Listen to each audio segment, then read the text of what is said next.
Good morning, good morning, good morning, beautiful people. Welcome and happy Monday to you. We're at day 73, Daily Motivations for African American Success. Our title for today is The Night Shift. So, again, welcome if you're out there. I see that we're getting some people coming in. Say good morning. Let us know how you're doing, and we'll get right into this. Big Mike, Brother Mike, good morning, everyone. He says, thank you for rocking with us. Again, we're at day 173, you guys, and I think I think Brandon will be back tomorrow. He is back safe and sound, but I think he'll be back on tomorrow. So I'm going to get right into it just to get this day moving. Let me tell you why we do this, why we've been coming here every day for daily 173 days for daily motivations for African American success. We've been journaling through this book by Dennis Kimbro. Daily Motivations for African American Success will help you focus on the thoughts, attitudes, and deeds that will lead you to your true goals, right? To achievement of your true goals. And 365 short but powerful motivations, one for each day of the year. Dennis Kimbro, also the author of the popular Think and Grow Rich, A Black Choice, leads us to discover how to use the present moment and our own gifts to transcend labels, cultivate a positive attitude, become wise enough to know when to say yes, but also when to say no, and when to look inward for answers to life's challenges.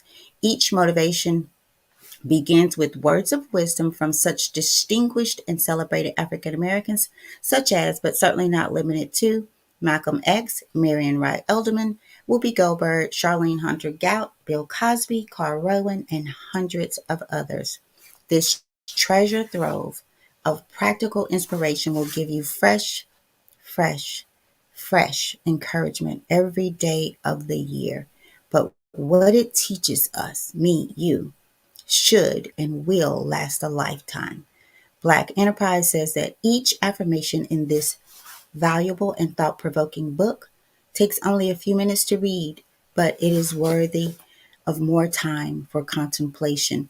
And if you do that, what it teaches you will last a lifetime. All right. So you guys don't walk away on a daily basis and not do this. All right. Good morning, Miss Brenda. Good morning, KL. How's it going for you guys in your world?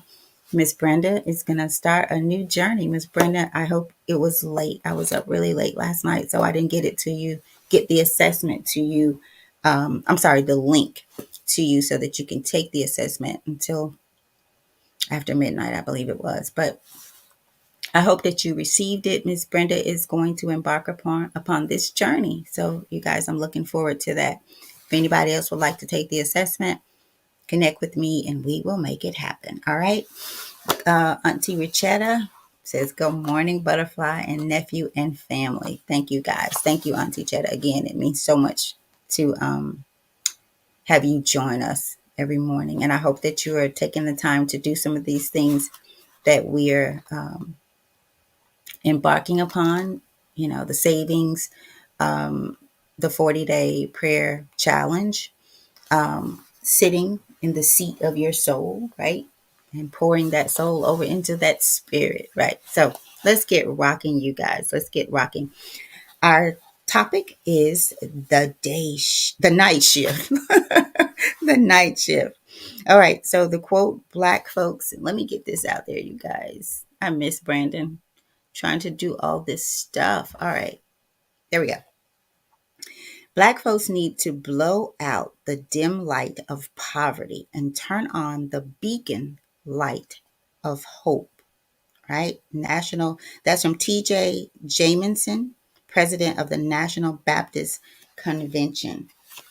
All right. So our passage goes, some years ago, on returning from a business trip, a man brought his wife some souvenirs. Among them was a matchbox that would glow in the dark. After giving it to her, he turned out the light, but the object was not visible. This must be a joke, she said. Disappointed, the husband commented, I've been cheated.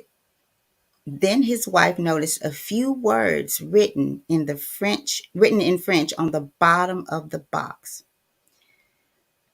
Taking it to a friend who knew the language, she was told that the directions read, "If you want me to shine at night, keep me in the sunlight during the day."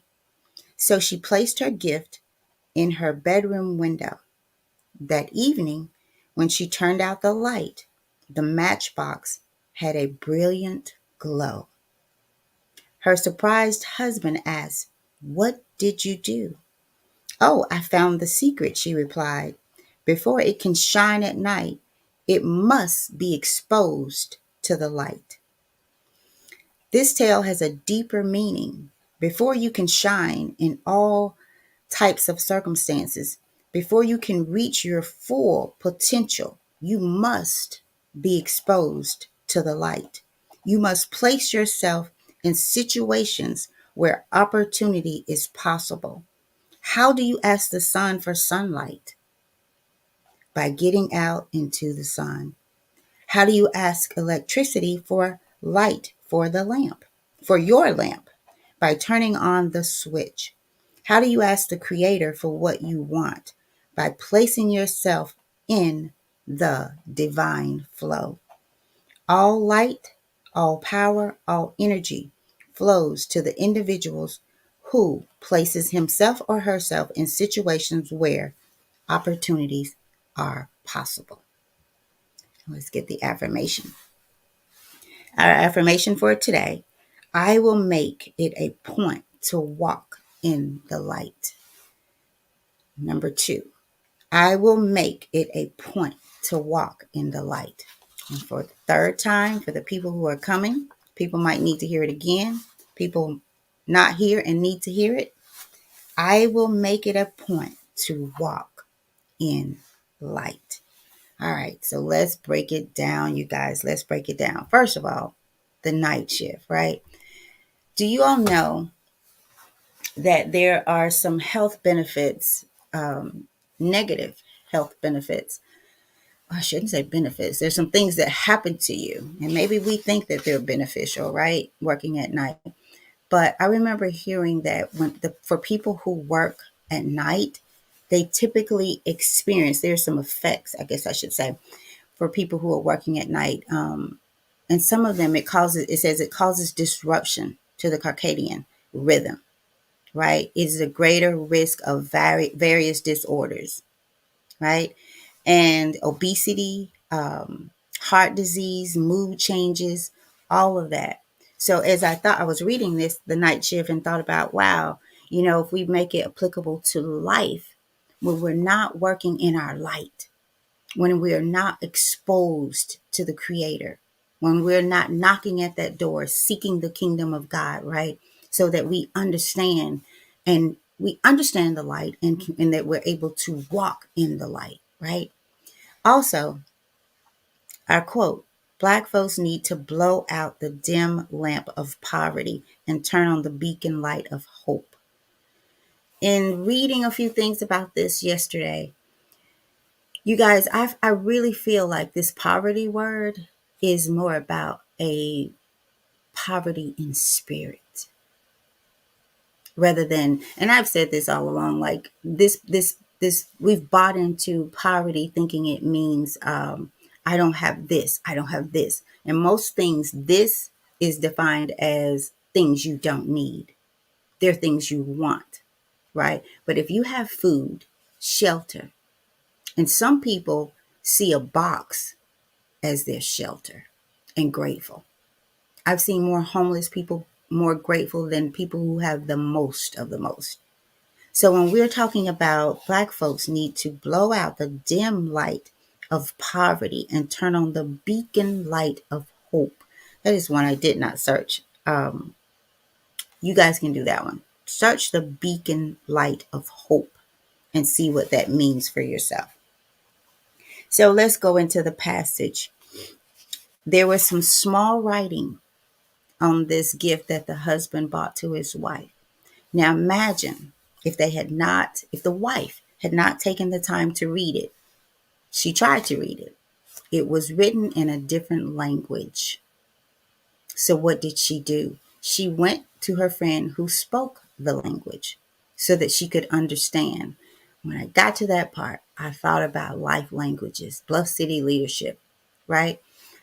There's some things about ourselves that we don't know. Even when we read them, they seem foreign to us. Miss Brenda, I cannot wait for you to take this assessment or the assessment, right? Because again, it is about what, imagine if I came here today and I started speaking Spanish or French. Would you guys understand me?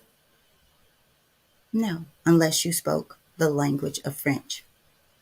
And so the small print there on that, on this gift that the husband bought to his wife, the lamplight, the small print was what they needed to make it work.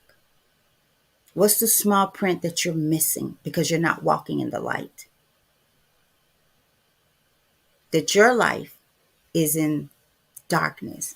It also reminded me, Miss Brenda, you were there, Turn Off the Lights conference at the University of Memphis that we did, and Trent was there, and Brandon and Aaron and Anthony Collins, and some more people. And that came to me because it was, some people was like, turn off the lights. Why would you want to turn off the lights? So that you could see your light shine. It was about turning off the darkness within you, the dark light, so that you could see your light shine. Because in any room, the darkest room, the light becomes the focus. And many of us are living in our night shift. We've been working the night shift as it relates to our life. And we have all of these things happening to our body, our mind. We're angry, we're bitter, we're jealous, we're sick with all kinds of things, right? Because in our life, we're working the night shift. We're not walking in the light. We're not walking in the righteousness, in the purity. Because God has no darkness in his character at all, right? So think about that. Think about how are you moving? We talked about the divine flow a few days ago, right? Rhythm Nation, I believe it was. And that just means you are walking in the light. You're being guided. Holy anticipation happening every day for you. And they don't have to be big things. For you, they could be the smallest little things. But guess what? When darkness appears, if your light is shining, if you are aware of that small print in your life that tells you, I am somebody. Remember that one yesterday? That you are in sync, you are in rhythm, you are in divine flow, right? You don't leave people hanging. And I'm just going back, right? The other one, are you expecting someone? Something? Are you expecting? Are you anticipating God's light in your life, right? Are you lifting people up? That was the one, if I be lifted up, right? So you guys, these things flow together, right? And they create a better us. Yesterday I said I learned in the meeting that I had last week, one of the things, because there were many, but one of the things that stood out to me about excellence. And how often do we think about doing what we do with a sense of excellence? Loving, living, hoping in with excellence. Holy anticipation, excellence. Clean the streets if that's your job. Do it with a sense of excellence. Because again, there's no darkness in God. So if he abides in you and you in him, why wouldn't your light shine? Why wouldn't you be aware of it? Even in the night shift. Because to say that, to feel that darkness is not upon you, I'd be lying. Sometimes I feel it. A lot of times I feel it. But I don't forget the fine print. And if it wasn't in my language, meaning if it was telling me I was purposefully, spiritually, wonderfully made, if that was the fine print and my head, my negative stinking thinking or attitude told me different, then I learned to speak the language. French, Spanish, whatever is written in. So find out. And I'll tell you guys, one of the ways you can find out, I'm telling y'all, this assessment, I had not been pushing it. And for some reason here now, it is upon me to go and tell you guys because there's a level of understanding that it brought for me that no words can express. You'll have to see it for yourself. It answered questions for me that I did not know that I had. It allowed me to speak my own language, to know it, to live it, to walk in the light, to have a beacon of hope, right? In the back of the book, this book, you guys, it tells us how that we're going to learn how to discover and use the present moment and our own gifts, right? But more importantly, to cultivate a positive attitude and become wise enough to know when to say yes and when to say no. This assessment will have you so wrapped up into who you are, right? That you almost never have to try to figure out what I'm going to do. What am I going to do? How am I going to think? Right? I'm not saying that you don't. I had my moment Sunday, right? In my feelings, in darkness, in darkness. But I remembered my light. I remembered the small print. I remembered that I'm no longer working the night shift. I'm in divine flow. What thoughts should I fear? Right? I'm not in darkness any longer. So that's my take on it. You guys, if you have a different something, let's see what we got going. Y'all are always so quiet when I'm on here by myself. What is going on?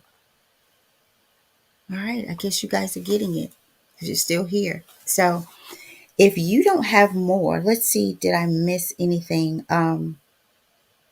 Okay, before you can shine in all types of circumstances, before you can reach your full potential, you must be exposed to the light. You must place yourself, oh yeah, I don't want to forget this one. You must place yourself in situations where opportunity is possible.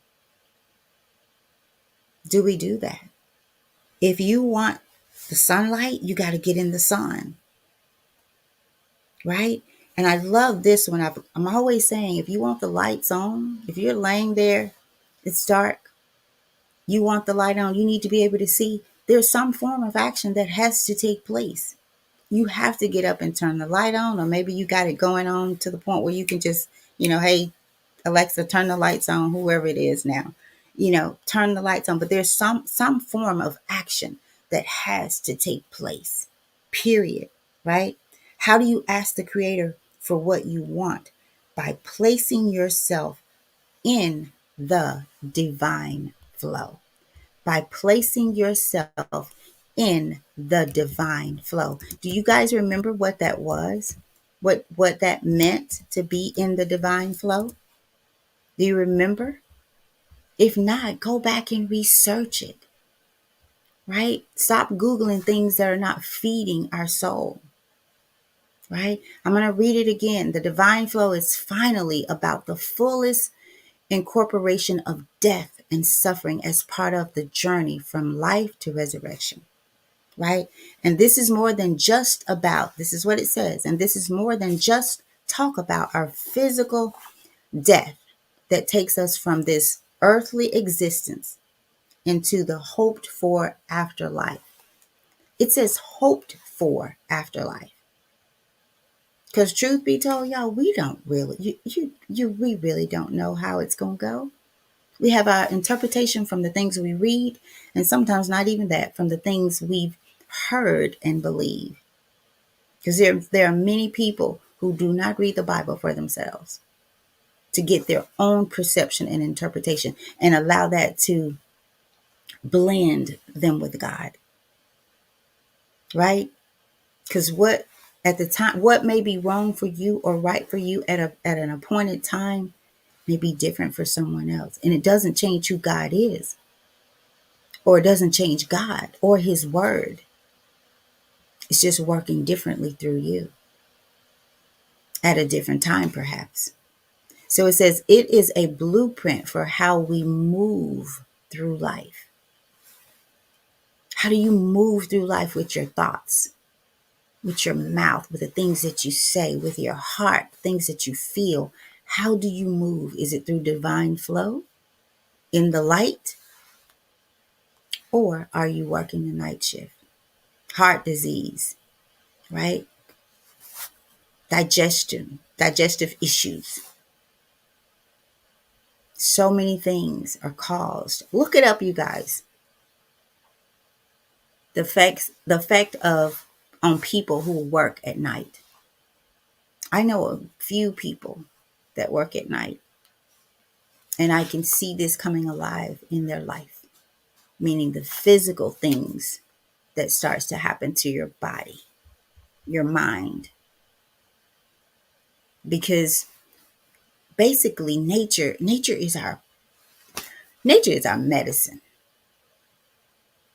right? And it says it disrupts the circadian rhythm. There's that word again, rhythm. Look up I said, look that word up, circadian rhythm, right? So look it up. That's all I have, you guys. Let's see. Okay, because we're usually listening to B, but chatting with you. Okay, this is abnormal. What is KL? Oh, listening that B's not here. Yeah, I'm hoping he'll be back tomorrow. He is back in town, like I said. So Mike said it's called the graveyard shift for a reason. Ooh, think about it. Yeah, some people do call it the graveyard shift. Do y'all know anybody that works at night and have for most of their life? And if so, don't have to tell me here. Um, do they have health conditions? Have they been sick with different things? One person in particular I know that's worked basically the night shift all of his life, and he's had some situations, physical health situations, um, and I'm sure it does not. With a positive mindset and attitude, seeking God, knowing who you are, putting in the work, I'm sure it will adjust some or can. But when you work that night shift physically and mentally, it's a wrap. I believe it's a wrap, right? KL says, when I was in the Air Force, 12 to 8, 12 a.m. to 8 a.m. KL, or 12 p.m. to 8, which I think may be a little bit different if it's 12 p.m. to 8. All right. But still the same. Okay. My son works 5 p.m. to 1 a.m. and sometimes to 4 a.m. His mood has changed quite a bit. He has picked up weight. He hates it. Oh, wow. I believe there's something to that. And I have to dig a little bit more. But I really believe it can take us off of our grind, the light life. I think it can do that, especially if we don't do the work needed for just life itself, for living. If we don't do that work, it can certainly add stress to our lives for sure. So, all right, you guys, that's all I have. I'm going to jump out of here and get my day started. I'll share with you guys tomorrow my positive character qualities and my strengths, or my productive character qualities and my strength. Y'all forgot, I didn't forget. I just forgot to bring it in here with me. So I'll do that tomorrow. Until then, you guys, the night shift. If you're not working physically, your job is not the night shift. Is your life. Have you put your life in the night shift? Is your employer the night shift? Or is it God, beacon of hope, the light? Do you have a poverty mindset, a poverty spirit, a heart, poverty heart? What's your flow? How do you flow in this life? Are you dying to live? Or dying of self so that you could live in that light? Because it has to take place.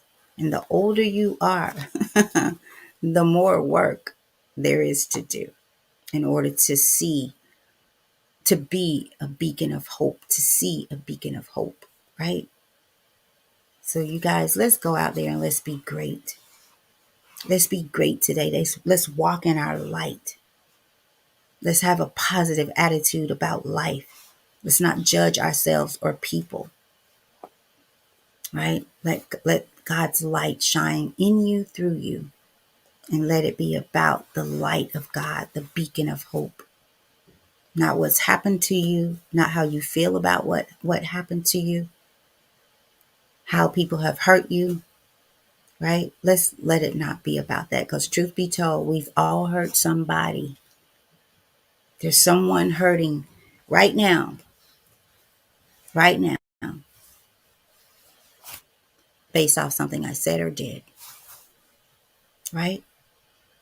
So who am I? Who am I to think it cannot happen to me? And if it does, the same forgiveness, grace, understanding that I want from that person, someone deserves it from me. Because truth be told, we could wake up any day on the wrong side of the bed, just angry about, again, what has happened, how we feel about what has happened to us, right? Shoulda, woulda, coulda, regret, I should have did this, I should have, all those things. So if you should have done it, then now do it. Do it. All right. So our topic, the night shift. Our quote, Black folks need to blow out the dim light of poverty and turn on the beacon light of hope. And again, I believe this could maybe be twofold, because I also agree we need to turn out the lamp of poverty, meaning outwardly, the things we think we need, and assess the things that you think you want, and why do you want them? Why do you want them? Right? So Black folks need to blow out the dim lamp of poverty and turn on the beacon light of hope. So turn that dim lamp off, or read the fine print to understand what it says, and believe it. Believe it, right? And our affirmation, I will make it a point to walk in the light. I will make it a point to walk in the light today. I will make it a point to walk in the light. All right. That's all I have. Y'all be great. I'll be back here same